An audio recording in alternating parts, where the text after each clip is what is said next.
Alright, so we have come to the end of our journey. Falcon and Winter Soldier has aired its finale. The show is over. And this final episode of Falcon and Winter Soldier did not waste any time. It picks off right where we left off, with the flag smashers infiltrating the GRC as they are about to make their vote on the status regarding those who were displaced during the blip. After being alerted to the chaos by the news because the flag smashers have taken the GRC members hostage, we catch back up with the entire crew, complete with Sharon Carter. She comes back into the picture. More on her later. And of course, Bucky and Sam show up to help as well, but not just Sam, not the Falcon, no. He throws that Captain America shield that he was training so hard with in the last episode. He busts through the window and he is Captain America. He has taken on the mantle of Captain America, complete with a brand new Captain America suit, courtesy of the Wakandians. And man, Sam just busts right through that window. He takes down these flag smashers. And that suit, man, that suit is so clean. That is so sleek. That suit was on fleek.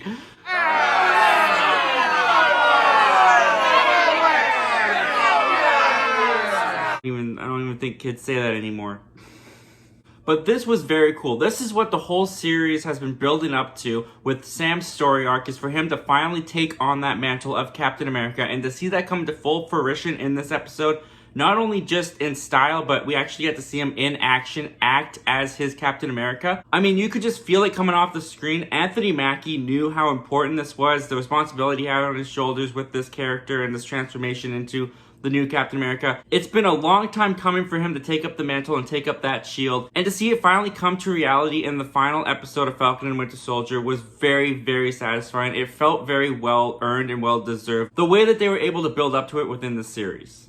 Bucky is trying to contact Carly and trying to talk down Carly, and eventually just stalling for time as she eventually reveals to Sam that the whole conversation, she was just buying time to get these hostages into a van. And from there, this episode was really action heavy. Like, it makes sense why the last episode was so chill and we just had our characters kind of working on a boat, because the budget that went into this episode was probably most of the show's budget. I honestly think that the choreography and the action sequences and the visual effects that were done in this episode were on par with the movie special effects. It was definitely better than the finale of Black Panther. And we really just get to see our heroes be heroic. I love the sequence where Captain America is trying to save the hostages that are in the helicopter. And I also love that they give Sam Wilson's Captain America his wings, because in a visual storytelling kind of sense, it brings the old and the new together, remembering who he was and where he came from, his roots, and now where he's going, and the new challenge and responsibility that he has taken on, but not forgetting where he came from. But I love that sequence where he's going after the helicopter, and he's got the new Red Wing, and using this technology, he finds out that one of the hostages in the helicopter is able to fly a helicopter, so he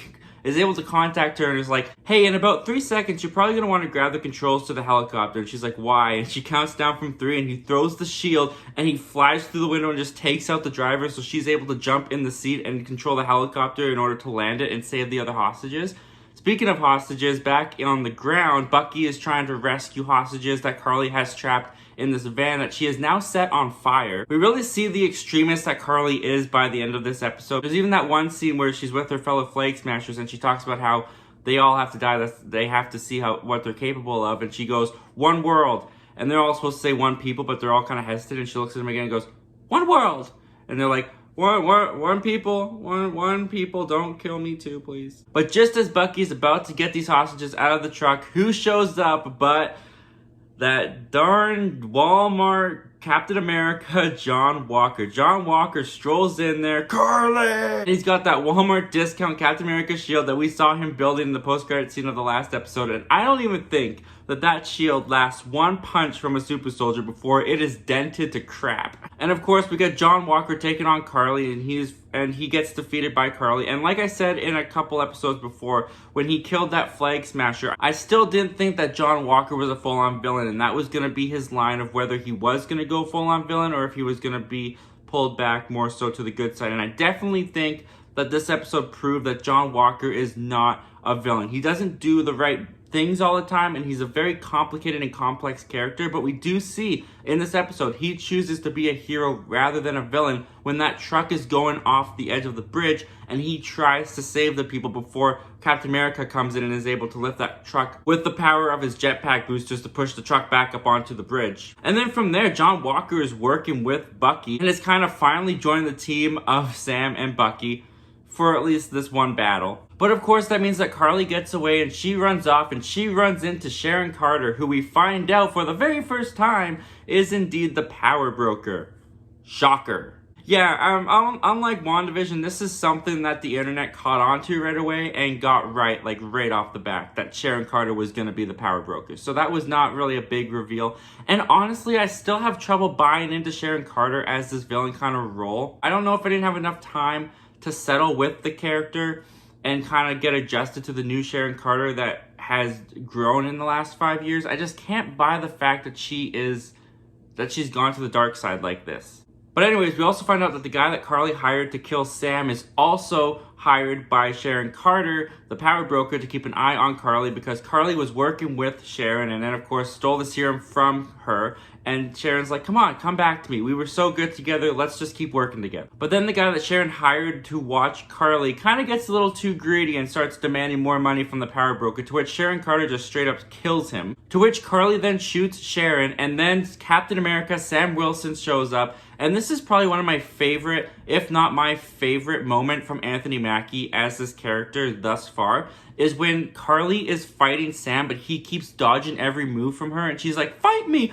Fight me! Fight me! I want to be fought! Fight me! But he's insistent. He's like, no, I'm not gonna fight you. Like, this is not what I want to do. Let's just talk it out. And he doesn't even lay one hand on Carly. And I love the moment where she punches the shield and he uses the wings to go into the ground to hold himself steady. I thought that was an amazing utilization of his costume. But then Sharon Carter, who's still down on the ground alive, shoots Carly, and Carly dies in Sam's arms. And he flies her out of the building to all the newscasters and all the senators down below, where they kind of like congratulate him and are like, hey, good job for killing that terrorist. And then Sam Wilson gives the most Captain America speech that Captain America could ever Captain America. And he's like, hey, don't call Carly a terrorist. Don't call these flag smashers a terrorist, because they have a lot of people that believe in the same thing that they do. They just have to go through extreme measures because you won't do the hard work that you need to do to get what they need done. And you don't understand the helplessness and stuff. I'm paraphrasing everything. I could never replicate the speech because Anthony Mackie delivers it so freaking well, man. And you're watching the newscasters and everyone's listening to Sam. His first impression as Captain America is being broadcasted across the world, and everyone's listening to the words that he is saying, including Isaiah Bradley back at home. And you can see how it's impacting Isaiah Bradley, seeing this black Captain America on screen preaching to the world all this truth. And it was just one of the most beautiful moments that's come out of this show. One of the most beautiful moments that have come out of the MCU in general. After his speech is all said and done, he's walking past the crowd and you see him walk past John Walker, and John Walker just kind of like gives him a nod of approval, and he meets up with Bucky, and Bucky gives him a pat on the back and says, good job, Cap. And it's just like, oh, Bucky's accepted him as Cap. Oh, my heart. So we see the rest of the Flag Smashers being led into a truck as they are going to be taken off to the raft. But before that truck can even get like out of the parking lot, they explode. The truck just blows up, and we cut over to a vehicle and we see Zemo's butler in the driver's seat. Then we cut to the raft. We see the raft and we see Zemo inside the raft as he's listening to the radio, and the radio's like, a bunch of Flag Smashers were exploded in a truck and they didn't make it, they died. And you see Zemo in his cell, and he kind of like has this grin of like, yeah. And so much like in Civil War, Zemo kind of won again. He got everything that he wanted. He accomplished his goal. He got rid of all those super soldiers, except for John Walker, technically. He's still a super soldier. And then we got back to John Walker with Valerie, who he's putting on a brand new suit, and he comes out in his brand new suit, and he's like, oh, it's just like my other one, but it's black. And of course, she looks at him and goes, oh, yeah. Well, you know, I don't think we're going to need a Captain America in this day and age. We need a U.S. agent. All the comic book fans went, ah! She said the name! And just when you think this episode is over, after all the action chaos is over with, we get my favorite moment in the entire show, where Sam goes to visit Isaiah Bradley and takes him to Captain America's Smithsonian Museum, and we find out that Sam has built a statue of Isaiah Bradley, and he has put a plaque on the wall that has told Isaiah Bradley's story in this museum. He is now a part of the super soldier history, and Sam says to him, now no one's ever going to forget what you did for this country. And Isaiah Bradley is just so moved that he goes over and he gives Sam a big hug. And it wrapped up that storyline between Sam and Isaiah so nicely. And then we also get another story wrapped up with Bucky. And now this one I was having a little bit more of an issue with. Almost felt like an afterthought. Like they were wrapping up the show and they were like, what about Bucky and the old man?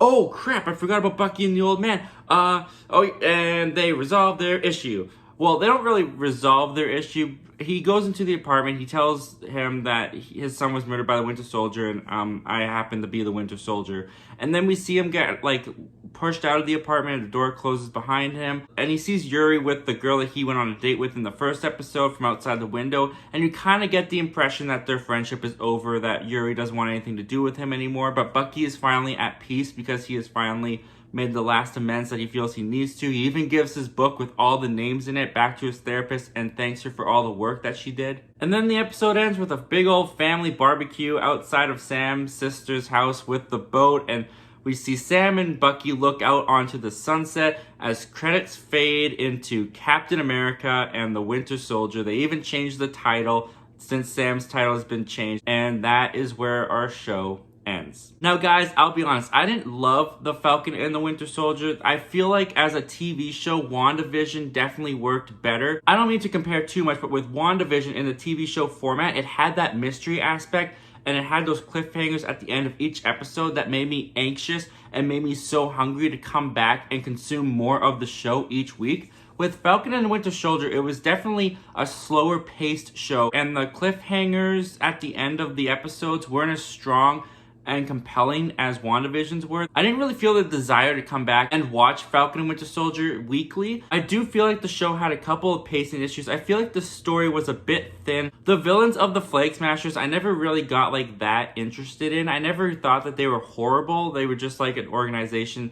But I wanted to know more about why they believed in what they were doing. They talked about it briefly, but I feel like the show didn't show it enough that I didn't fully grasp the idea of what their cause was trying to achieve. As far as the performances go, I thought Anthony Mackie and Sebastian Stan did a fantastic job throughout the show. I even really enjoyed Wyatt Russell as John Walker. John Walker became my favorite character. He was the one I was the most invested in throughout the show because at the core of John Walker, he was a good soldier who was just trying to do the right thing, but everyone just kept slamming doors in his face that eventually it did lead him to go down a bit of a dark path, but eventually he was able to come out of it by the end. And I do believe that if Sam and Bucky weren't so harsh on him and just accepted him a little bit easier, a little bit more, he wouldn't have gone down that dark path as easily as he did throughout the show. But Wyatt Russell's performance as this character I thought was a show stealer. He's the thing I remember the most from the show and the thing that I enjoyed the most coming back to every week. But while I think that this show didn't work as well as WandaVision, I do think that this show stuck the landing better than WandaVision did. I feel like the finale of this show was much more satisfying and wrapped up more things more cohesively and a little bit more satisfactory than WandaVision did. Overall, I would say that Falcon Winter Soldier was an okay experience. I feel like there were times where I was really into it. There were times where I was checking my phone a little bit as I was waiting for stuff to happen on screen. But nonetheless, it was awesome to see the journey of Sam Wilson turn into Captain America. It was nice seeing Bucky dealing with his demons and put his Winter Soldier nightmares to rest. The action was always fun and there was some great character moments in it. Unlike some people, I'm not really looking forward to seeing if they have a season 2, but there was reportedly announced through Variety that they're working on a Captain America 4 with Anthony Mackie returning as Captain America. So I'm actually really looking forward to seeing what they can do with the Captain America 4, expanding and building upon the themes and ideas that this show introduced in a Captain America 4 in the grander MCU. So what did you guys think of the Falcon and Winter Soldier, or the Captain America and the Winter Soldier season finale? What did you think of the show overall? Sound off in the comment section. I would love to hear all your thoughts and opinions about this show and this finale. Well guys, that does it for another MCU Disney Plus show. Thank you so much for talking about Falcon and Winter Soldier with me. This May, we're going to have a little break from the MCU content until Loki comes out in June, but stay tuned on the channel, subscribe, for I will have some movie reviews and more movie content coming out this May. So there's still a time to look forward to. And I will see you guys again in June for Loki. As always guys, thank you so much for clicking on this video and checking out my channel. Once again, my name's Zachary Milne. Thank you for talking movies with me, and hope you have yourself a great day.